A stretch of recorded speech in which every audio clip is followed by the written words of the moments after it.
Hello बच्चों। बच्चों, aldehyde ketone carboxylic अम्ल लेसन का आज छठा एपिसोड है और इस एपिसोड में हम पढ़ने वाले हैं कार्बोनिल समूह की संरचना।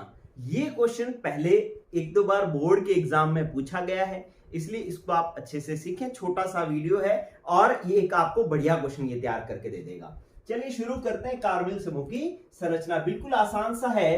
पहले देखें कि कार्बोनिल समूह कैसे था कि C डबल बॉन्ड O और दो संयोजकताएं खाली होती थी, तब हम उसको कार्बोनिल समूह कहते थे। अब हमें इसकी संरचना देखनी है, तो संरचना जब भी देखनी होती है कार्बनिक यौगिकों की, तो हमें उसका संकरण देखना होता है। क्या देखना होता है? संकरण। तो अब हमें इस कार्बनिल समूह में कार्बन का संकरण निकालना है। संकरण निकालने के लिए क्या करते हैं? संकरण निकालने का फॉर्मूला होता है सिग्मा बंधों की संख्या प्लस एकांकी इलेक्ट्रॉन युग्मों की संख्या। तो हमने यहां पर क्या करना है कि कार्बन के साथ सिग्मा बंध गिन लेने हैं। कितने सिग्मा बंध है? ये एक सिग्मा बंध है, ये दो सिग्मा बंध है, ये तीन सिग्मा बंध है। जब डबल बॉन्ड या ट्रिपल बॉन्ड होता है तो एक सिग्मा बंध होता है, बाकी जितने भी होते हैं, डबल बॉन्ड है तो एक सिग्मा एक पाई, ट्रिपल बॉन्ड होता है तो एक सिग्मा और दो पाई होते। ठीक है, तो हमारे पास तीन सिग्मा बंध हो गए, एक पाई बंध हो गया। लोन पेयर इसके ऊपर कोई है नहीं, एकांकी इलेक्ट्रॉन युग्म इसके ऊपर कोई है नहीं, तो तीन ही सिग्मा बंध ही हैं। तीन सिग्मा बंध है तो इसका संकरण बच्चों, संकरण जो है वो कौन सा हो गया? संकरण हो गया sp2 संकरण, क्योंकि एक दो तीन, तीन जब आता है तो एक s और दो p, मतलब sp2 संकरण हो गया। जब sp2 संकरण होता है तो ज्यामिति जो होती है, ज्यामिति जो होती है वो होती है समतलीय और त्रिकोणीय। समतलीय त्रिकोणीय ज्यामिति होती है। और इस sp2 संकरण है ना, इसके अंदर ये वाला जो बंध होगा, यहां जो कक्षक होगा वो sp2 संकृत कक्षक होगा, ये भी sp2, ये sp2 और ये असंकृत कक्षक होगा। अब मैं इसकी कक्षीय संरचना बनाता हूं। कक्षीय संरचना यहां पे साइड में बनाता हूं, गौर करना बच्चों। देखो क्या है कि ये रहा मेरे पास एक कार्बन। ठीक है, अब इस कार्बन के साथ एक सिग्मा बंध बनाने के लिए यहां पर जो कक्षक है वो कक्षक इस प्रकार से होगा। ये कार्बन है, यहां पर ये कार्बन है, इसके पास एक कक्षक इस प्रकार से होगा। त्रिकोणीय ज्यामिति बना रहे हैं हम, त्रिकोणीय। एक कक्षक ऐसे होगा और एक कक्षक जो है वो ऐसे होगा और एक कक्षक जो है वो ऐसे होगा। ठीक है, ये त्रिकोणीय ज्यामिति होगी जिसमें यहां पर एक कक्षक sp2 है, यहां पर sp2 है, यहां पर sp2 है। ये तीन जो है वो संकृत कक्षक हो गए। जो सिग्मा बंध बनाएंगे उन तीन कक्षकों को मैंने बना लिया है।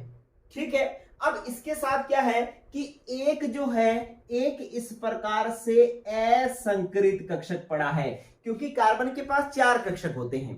ठीक है, एक s और तीन p होते हैं। इसमें एक s और दो p ने तो संकरण कर लिया, sp2 संकृत हो गए। अब ये वाला जो कक्षक है इसने संकरण में भाग नहीं लिया और ये कैसा रह गया? असंकृत कक्षक रह गया। ठीक है, अब ये किसके साथ जुड़ रहे हैं? ऑक्सीजन के साथ में। ऑक्सीजन के पास दो कक्षक होते हैं, ठीक है, p कक्षक होते हैं जिनमें एक अयुग्मित इलेक्ट्रॉन होते हैं, जिनमें अयुग्मित इलेक्ट्रॉन होते हैं। तो अब मैं ये तो मैंने कार्बन की स्थिति बनाई, अब मैं इधर ऑक्सीजन की स्थिति बना रहा हूं। ऑक्सीजन की स्थिति क्या बनेगी? ऑक्सीजन के पास एक p कक्षक ऐसे है, डंबलाकार आकृति है, ऑक्सीजन में संकरण नहीं हुआ है, इसकी डंबलाकार आकृति होगी, ये p कक्षक है। ठीक है, और एक p कक्षक और होता है इस प्रकार से इसके पास, ऑक्सीजन के पास। ठीक है, ये भी असंकृत p कक्षक है, यहां पर भी असंकृत p कक्षक है। ठीक है, तो अब क्या होगा कि यहां तो ये जो दोनों अतिव्यापन करके तो सिग्मा बंध बनाएंगे, शीर्ष से शीर्ष अतिव्यापन हो रहा है तो ये तो सिग्मा बंध बनेगा। यहां पर भी एक इलेक्ट्रॉन इधर सिग्मा बंध बनाएगा, यहां पर भी एक इलेक्ट्रॉन होगा, इधर सिग्मा बंध बनाएगा। ठीक है, लेकिन ये जो असंकृत p कक्षक है, कौन सा है ये? असंकृत p कक्षक जो है वो ऑक्सीजन के असंकृत p कक्षक से साइड टू साइड ओवरलैपिंग करके जो है इस प्रकार से ये जो बंध बनाएगा, इस बंध को हम कौन सा बंध कहेंगे? पाई बंध कहेंगे। तो इस प्रकार की ये इसकी संरचना होगी। ठीक है, अब इसको वापस ऐसे बनाओ तो इसके अंदर ये जो बंध कोण होता है, इसके अंदर ये जो बंध कोण होता है, मतलब इस बंध और इस बंध के बीच का कोण वो 120 डिग्री होता है। यहां वाला भी देखो तो 120 डिग्री होता है और यहां वाला देखो तब भी 120 डिग्री ही होता है।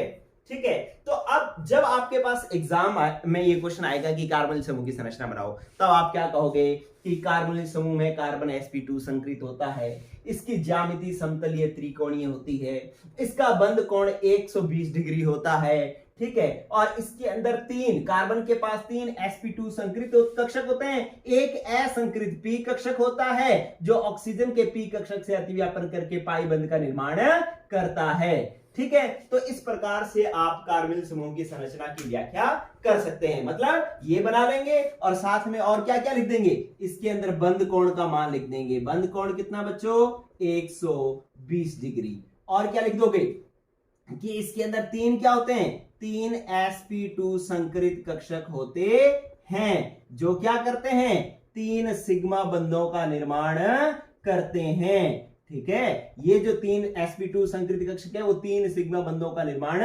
करते हैं, और एक जो है कार्बन के पास क्या होता है, एक असंकृत p कक्षक होता है, असंकृत p कक्षक होता है जो क्या करता है बच्चों, ऑक्सीजन के साथ क्या करता है, पाई बंध का निर्माण करता है, ठीक है। तो इतनी बातें आप लिख लोगे तो कार्बनिल समूह की संरचना का क्वेश्चन हो जाएगा आपका फुल एंड फाइनल कंप्लीट हो जाएगा, ठीक है।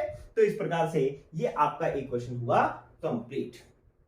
चलिए एक चीज और समझ लेना कि यहां कार्बन यहां ऑक्सीजन, इन दोनों के बीच में ये सिग्मा बंध बन गया, ये दो जो है वो सिग्मा बंध बनाते ही हैं। इसके अलावा क्या हो रहा है कि एक पाई कक्षक बंध यहां बन रहा है, एक पाई बंध यहां बन रहा है, तो इसके लिए आप यूं करके ऐसे भी बना सकते हो, ऐसे करके, जिसमें इलेक्ट्रॉन घनत्व जो है ये दोनों अतिव्यापन करके यहां पर इलेक्ट्रॉन घनत्व बढ़ा देंगे, ये दोनों अतिव्यापन करके यहां पर इलेक्ट्रॉन घनत्व बढ़ा देंगे। तो इस प्रकार से जो है ऐसी संरचना भी बना लेते हैं, लेकिन इसको आप बनाना नहीं है, बस ये दोनों बना लेना, आपका क्वेश्चन जो है वो क्या हो जाएगा, कंप्लीट हो जाएगा, ठीक है।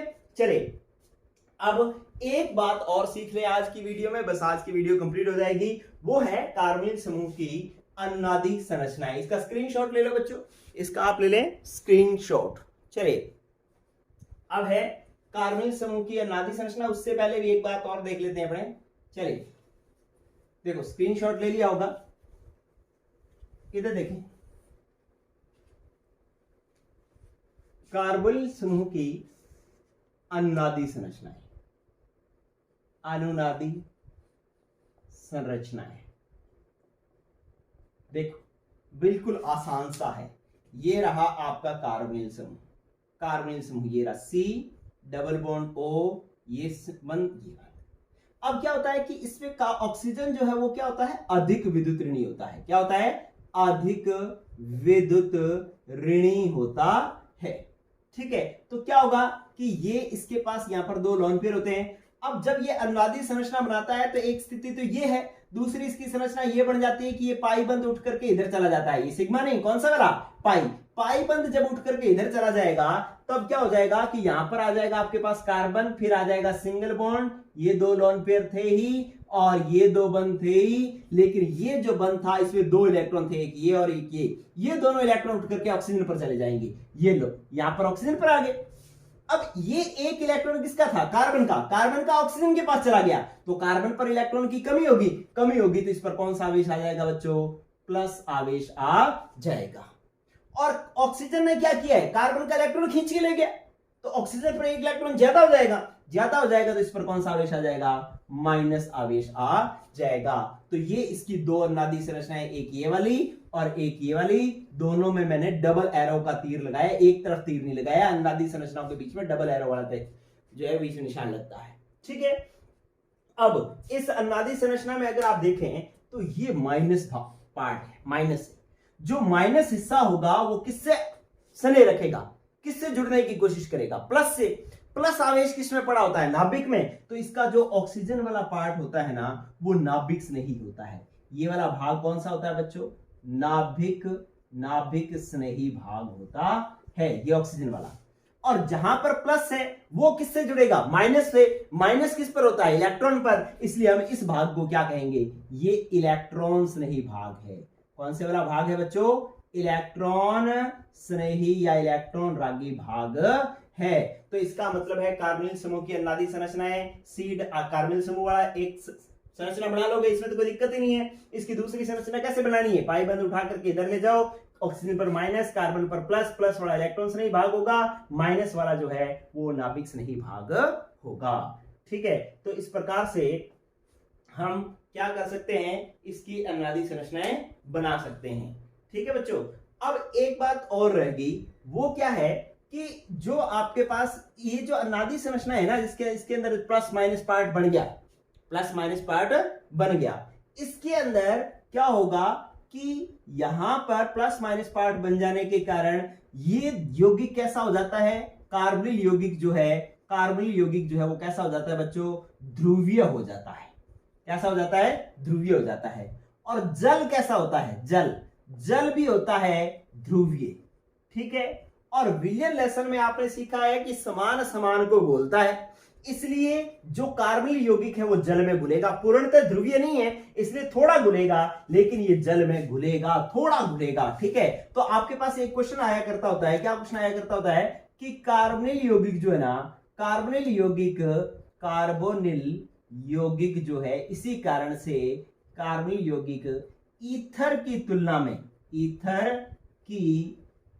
में जल में अधिक विलय होते हैं, जल में अधिक विलय होते हैं। तो अगर आपसे क्वेश्चन आए कि भाई ईथर की तुलना में कार्बोनिल यौगिक जो है जल में अधिक विलय होते हैं, क्यों, तो आप कहेंगे कि क्योंकि कार्बोनिल यौगिकों में क्या होता है, अनुनादी संरचनाएं पाई जाती हैं, और अनुनादी संरचनाओं के कारण जो है वो क्या होता है कि इसके अंदर ध्रुवीय गुण आ जाता है, और ध्रुवीय गुण आ जाने के कारण कार्बोनिल यौगिक ईथर की तुलना में जल में अधिक विलय होता है। ठीक है, तो इस प्रकार से ये बात भी हम कर लेंगे।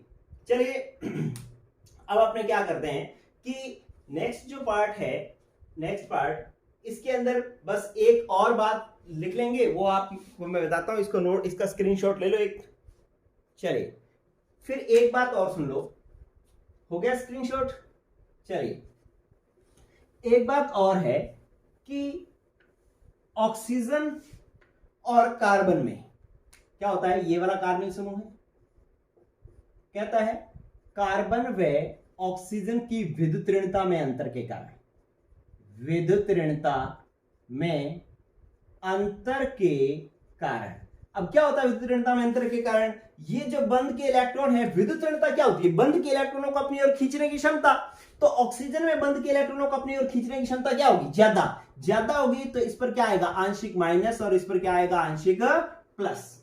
ठीक है, तो इस प्रकार से इस पर आंशिक माइनस आएगा, इस पर आंशिक प्लस आएगा, और आंशिक प्लस माइनस आ जाने के कारण हम इसका म्यू निकाल सकते हैं। म्यू क्या होता है, द्विध्रुव आघूर्ण जो है हम इसका निकाल सकते हैं, और द्विध्रुव आघूर्ण म्यू इक्वल टू होता है Q इंटू आर। ठीक है, Q क्या होता है, ये जो आवेश आता है ना, ये Q का, इसका परिमाण जो है वो Q होता है, तो Q ज्यादा होने के कारण इसका द्विध्रुव आघूर्ण का मान अधिक हो जाता है। ठीक है, तो इसी कारण से कार्बोनिल यौगिकों का द्विध्रुव आघूर्ण जो है, कार्बोनिल यौगिकों का द्विध्रुव आघूर्ण जो है, द्विध्रुव आघूर्ण जो है वो क्या होता है बच्चों, अधिक होता है। ठीक है, तो अब आपके पास 3 प्रश्न हो गए। पहला प्रश्न कार्बोनिल समूह की संरचना बना ली, एक क्वेश्चन कार्बोनिल समूह की अनुनादी संरचनाएं बना ली, फिर क्वेश्चन कार्बोनिल समूह ईथर से अधिक विलय होते हैं जल में, वो भी अनुनादी संरचनाओं के कारण, ये भी हो गया। फिर एक आ जाता है कि कार्बोनिल समूह का द्विध्रुव आघूर्ण अधिक होता है, क्यों, तो आप कहेंगे क्योंकि कार्बन और ऑक्सीजन की विद्युत ऋणता में अंतर होता है, इसलिए क्या होता है कि ऑक्सीजन पर आंशिक माइनस और कार्बन पर आंशिक प्लस आ जाता है, जिसकी वजह से इसका द्विध्रुव आघूर्ण का मान अधिक होता है। ठीक है बच्चों, तो आज की क्लास में ये 3-4 क्वेश्चन मैंने क्लियर किए हैं। आज के लिए इतना ही, पढ़ते रहें। Good luck, good bye.